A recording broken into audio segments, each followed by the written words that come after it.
குற்றம் கிடைக்கல.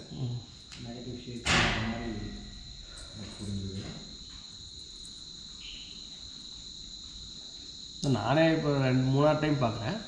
நான் ஒவ்வொரு டைம் பார்க்கும்போது ஒவ்வொரு இருந்துச்சு. எனக்கு இந்த டைம் பார்த்தா அந்த டாக்டர் கேரக்டர் ரொம்ப ஹீரோ கேரக்டர் மாதிரி இருந்துச்சு. அவர் டாக்டர் வரும் அப்படி இல்லையா? அது பார்த்தீங்கன்னா பயங்கர பாசிட்டிவாக இருக்கும். அது உள்ளதுன்னா உள்ளதுன்னு சொல்லும். அது மாதிரி அது நல்லா போகும். ஒரு ஆட்டிடியூடே சூப்பர். அதில் என்ன நான் கவனிச்சேன்னா, உங்களை தூண்டுதல் உண்டாக்குறது மாதிரி டிரைவர் ட்ரிங்க்ஸ் குடிச்சிட்டு போயிட்டுருக்கிறான், அவன் ஏதோ தப்பாக செய்ய போகிறான். டாக்டர் வராரு, நிறைய பணம் கேட்குறாரு. இப்போ எல்லா இடத்துலையும் பார்க்குறோம், டாக்டர் பணத்துக்காக என்ன வேணாலும் செய்வாங்க. அந்த மாதிரி ஒரு குற்ற சூழ்நிலைகளை காமிச்சு, ஆனால் உண்மையில் அது குற்றமாக இருக்க வேணாம்.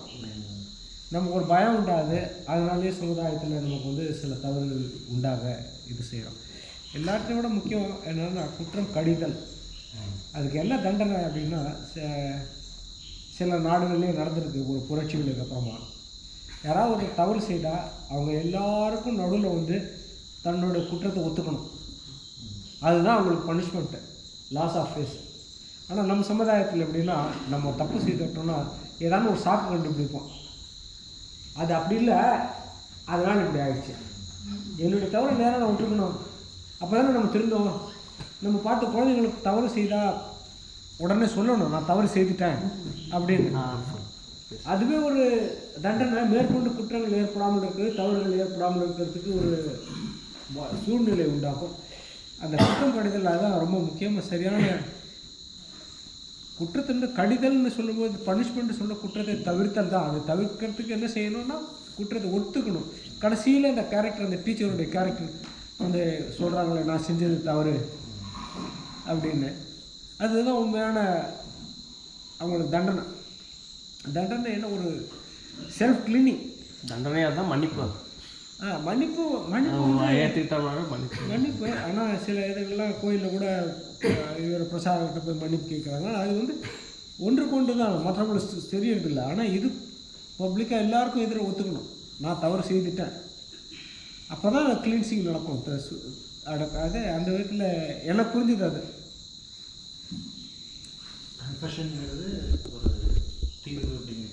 கன்ஃபெஷன் ஒன்று இல்லை, இது கன்ஃபெஷன் பிஃபோர் த பப்ளிக். ஒத்துக்கணும். அதற்காக ஏதாவது தண்டனை கிடைக்கணும், அதை ஏற்றுக்கொள்றதுக்கு நான் தயாராக இருக்கிறேன், அதையும் சொல்லணும். அது நல்ல சமுதாயம் ஒற்றுக்கொண்டவனுக்கு தண்டனை கொடுக்காது.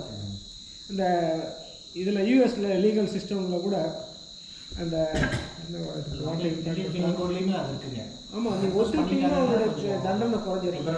அதே மாதிரி இது நம்மளுடைய லீகல் சிஸ்டம்லேயும் அப்ரூவல் இருக்குது, சரிங்களா? ஆனால் இதெல்லாம் ரொம்ப ஆர்காயிக் லாஸ், இது இன்ஹியூமன் லாஸ். இப்போ நீங்கள் இருக்கிற எல்லா சொசைட்டியிலும் இருக்கக்கூடிய லீகல் சிஸ்டமே it is not for reforming the society, it is rather வெஞ்ச்ஃபுல்.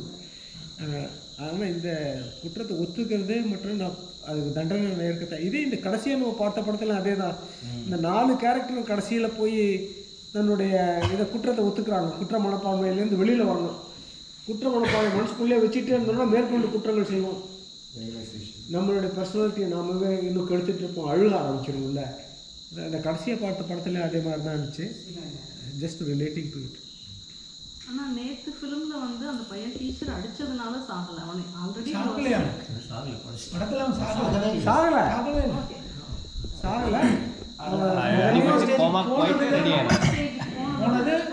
அடிச்சதுனால மட்டும் இல்லை, ஏன்னா அவன் சாப்பிடல, அவன் ரத்தத்துல எழுதுறான். ரத்தம் இல்ல இல்ல அவன் அந்த கர்ச்சிப்ல பிரச்சனை இருந்துதான் அவனுக்கு ரத்தம் வருது, அந்த மூக்குல ரத்தம் வருது, அந்த இதெல்லாம் கர்ச்சிப்ல இருக்கிறதுல காட்டுறாங்க. ஸோ அந்த ஒரு அடி மட்டும்தான் இல்லை, அது ஒரு ஃபைனல் ஸ்ட்ரோக். இல்லை இல்லை, அது கடைசியில் சொன்னா அந்த இதில் அது அதுதான் அந்த படம் தான் பியூட்டி. என்னன்னா நம்ம அப்படி ஓப்பனாக அது என்னன்னு சொல்லாமல் அது கன்வே பண்ணிடுறாங்க. அவன் சொல்கிற ஃபோனில் பேசுகிறான்ல, பையன் ரெடி ஆகிட்டான், அந்த மாதிரி ஒரு நல்ல படம் எல்லாமே டைலாக சொல்லிட்டோ காட்டிட்டோ இருக்காது. அவன் ஃபோனில் சொல்லுவான், பையன் ரெடி ஆகிட்டான், தோழர் ரெடி ஆகிட்டாங்கன்னு சொல்லிட்டு. அதே மாதிரி இந்த டீச்சரையும் இவன் ஒரு உயர்வாக பார்க்குறாங்க, ஸ்கூலில் வச்சுக்கிறாங்க, அதே வச்சுக்கிறாங்க. வச்சுக்கிறாங்க. அப்புறம் அவர் நடக்கும்னு நினைக்கிறேன். இல்லை அது நடக்கும். அதே மாதிரி அவர் சொல்கிறது கடைசியில் அந்த புக்கில் எழுதுறதுக்கு அதோட முடிச்சிடுறாங்க. அதாவது அன்பு தோழர் அப்படி இருக்கணுங்கிறதுக்காக இந்த மாதிரி காமிக்கிறாங்க. பட் ரியாலிட்டியில வந்து எந்த ஸ்கூல்லையுமே மேனேஜ்மெண்ட் சப்போர்ட் பண்ணாதுங்க, பிரின்சிபலும் சப்போர்ட் பண்ணாங்க. அதுலயும் அது ஒரு விஷயம் இருக்கு. நீங்க ஓப்பனா பப்ளிக்ல ஒரு இஷ்யூ வந்த பிறகு மேனேஜ்மெண்ட் வந்து உடனே எடுத்துட்டா அப்புறம் அதுக்கு பின்னாடி ஒருத்தவங்க வந்து டீச்சர் மேலே தப்பு கிடையாது, ஒரு கண்டிப்புலாம் அவசியம் அப்படிங்கிற மாதிரி அதுக்கு ஒரு போராட்டம் பண்ணுவாங்கன்னு தெரியும். அதனால் அவங்க வச்சுக்கிறதுனால மேனேஜ்மெண்ட்டுக்கு ஒன்றும் நஷ்டமும் கிடையாது. இப்போத்த சூழ்நிலை எப்படின்னாங்க, ஆனந்தன் நான் சொன்ன மாதிரி அபண்டன்ஸுங்க, எல்லாமே அபண்டன்ஸில் இருக்குங்க, லவ்வும் அபண்டன்ஸில் இருக்குது குழந்தைங்களுக்கு. ஸோ கண்டிப்புங்கிறது ஒரு சின்னதாக நான் வேலை பார்த்த ஸ்கூல்ல எல்லாம் அப்படின்னாங்க, சத்தமாக கூட ஒரு பையனை பாயிண்ட் அவுட் பண்ணி பேசாதீங்க, உங்களுக்கு திட்டணும்னா ஹோல் கிளாஸை திட்டுங்க, ஒரு பையனை சொன்னீங்கன்னா அவன் டிப்ரெஷனில் போயிடுவான். அந்த மாதிரி ஆயிடுச்சுங்க. அதுவும் இந்த கோவிட் இதுக்கப்புறமா சுச்சுவேஷனுக்கு அப்புறமா டீச்சர்ஸோட நிலைமை வந்து ரொம்ப வேர்ஸ்ட்டுங்க. பசங்களுக்கும் தெரியும், பசங்களும் எப்படி ட்ரீட் பண்ணுவாங்கன்னா, டீச்சர் வந்து நான் உனக்கு காசு கொடுக்குறேன், எனக்கு வேலை பார்க்குறேன், அந்த மாதிரி ஆயிடுச்சுங்க. பழைய மாதிரி இல்லைங்க. நான் 27 இயர்ஸ் ஒர்க் பண்ணி அப்புறம் தான் ஆக்சுவலாக 26ல் எனக்கு ரிட்டையர்மெண்ட்டுங்க. ஆனால் 23லேயே ஐ குவிட், வேண்டாம் போதும் அப்படிங்கிற மாதிரி. ஏன்னா ஐ குடன்ட் ஹேண்டில் முடியலைங்க, அந்த சுச்சுவேஷன் அந்த ஸ்டூடெண்ட்ஸை ஹேண்டில் பண்ணுற மாதிரி இல்லாமல் ஆயிடுச்சுங்க சுச்சுவேஷன். அந்த கோவிடுக்கு அப்புறம் பர்டிகுலராக அந்த கோவிடோட இதுக்கு அப்புறங்க அந்த மாதிரி ஆயிடுச்சு. பர்டிகுலராக நீங்கள் டீச்சர்ஸ் லான்ச்னு ஒரு படம் இருக்கு, ஒரு சிமிலர் இன்சிடென்ட் சாரி நான் டைம் வேஸ்ட் பண்ணிட்டேன்.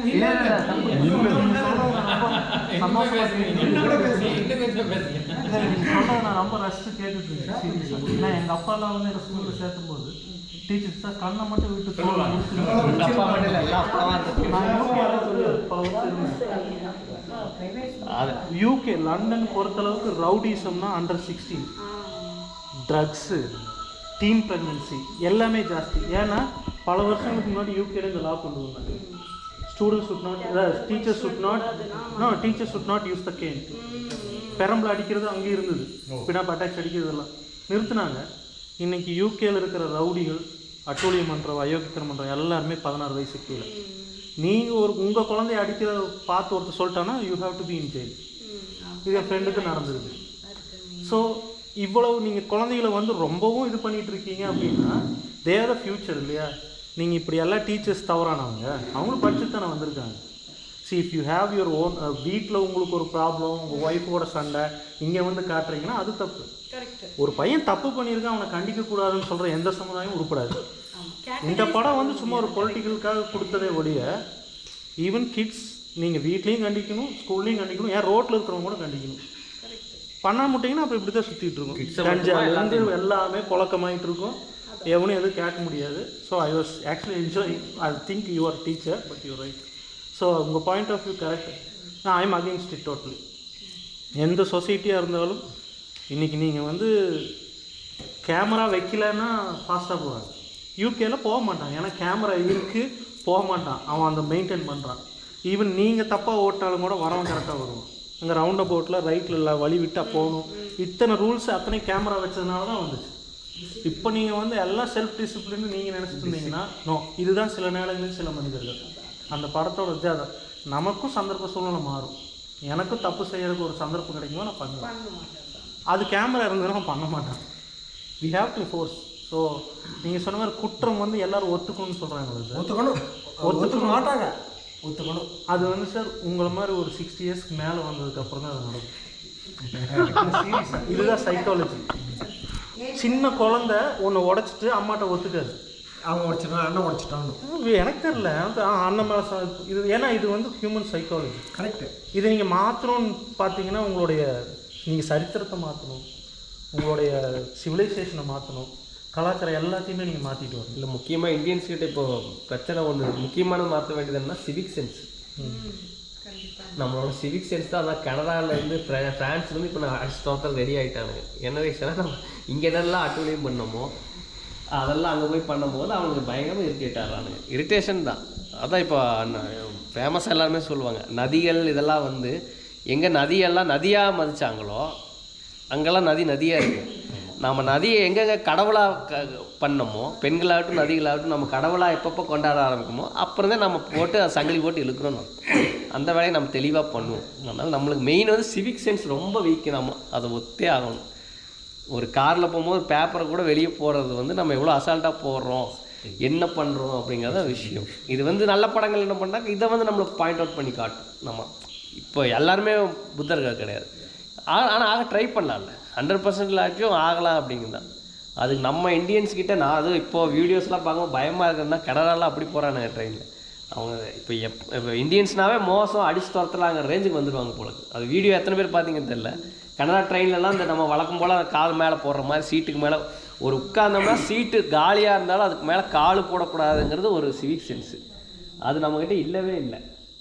அப்புறம் நாம் என்ன படித்து என்ன யூஎஸ் போய் என்ன டிகிரி வாங்கி என்னத்தை கிழிச்சு அடிச்சு தான் துரத்துவாங்க. ரெடியாக இருந்துக்க. That's not only reason. நம்மளால எல்லா இடத்துலையும் கரெக்டாக தான் இருப்பாங்க. ஸோ இதை டேக்கிங் த எக்கானமி அவுட். அவன் வந்து நான் வந்து யூகேல ஒர்க் பண்ணும்போது 9 o'clock அவன் 8:45 வந்தாலும் போவான், டீ போடுவான், காஃபி போட்டு அவன் தம்பிடிச்சிட்டு வருவானுங்க. 9 o'clock ஓகே அப்படின்னு தான் லாகின் பண்ணுவான். அதே மாதிரி லஞ்சுக்கு அப்படி தான் 5:30 ஆச்சு அப்படின்னா வித்தின் 5 minutes அவ்வளோதான். I don't give a damn. அவன் சொல்கிறது அதுதான்.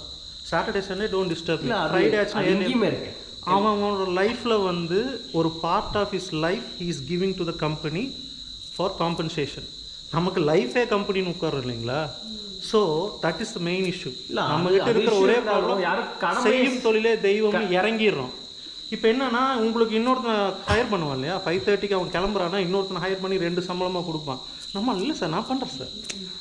சி ஜஸ்ட் டு அது என்ன சார் பூட் லிக்கர்ஸ்ன்னு சொல்லுவாங்க இல்லையா, இது இன்னொரு வார்த்தையும் சொல்லலாம். But I have seen it. நான் அப்படி இல்லை. நான் கொஞ்ச நாளில் யூகேவோட இது கற்றுக்கிட்டேன். So I just came out of it. இல்லை நம்மளும் இப்படி தான் இருக்கணும், அப்போ தான் be a Roman in Rome அவ்வளோதான். ஆனால் நம்மளால அப்படி இருக்க மாட்டோம்.